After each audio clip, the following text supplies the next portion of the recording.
bir şeyden çekinmez Balakən oğlanları. Rəqibinə əyilməz, qalib gələr əskilməz, heç bir şeydən çəkinməz Zaqatala oğlanları.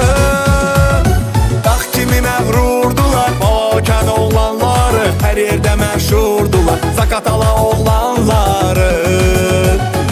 Əhlivan biləklidir, xoş arzu diləklidir, tarixən ürəklidir Balakən oğlanları.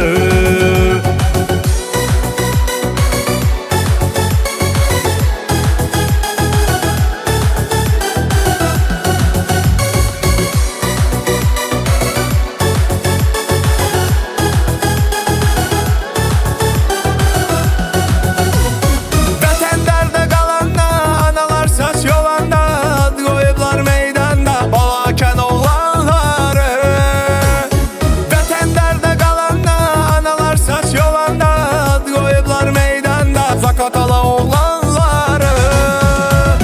Əhlivan biləklidir, xoş arzu diləklidir, tarixən ürəklidir Zaqatala oğlanları.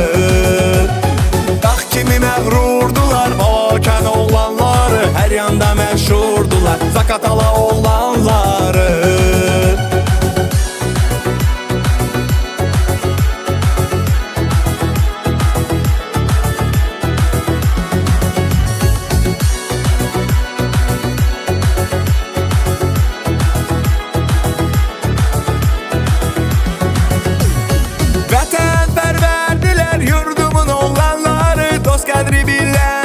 Balakən oğlanları. Vətənpərvərdilər, yurdumun oğlanları, dost qədri biləndilər Zaqatala oğlanları. Dağ kimi məğrurdular Balakən oğlanları, hər yerdə məşhurdular Zaqatala oğlanları. Əhlivan biləklidir, xoş arzu diləklidir, tarixən ürəklidir Balakən oğlanları. Məğrurdular Balakən oğlanları, hər yerdə məşhurdular Zaqatala oğlanları.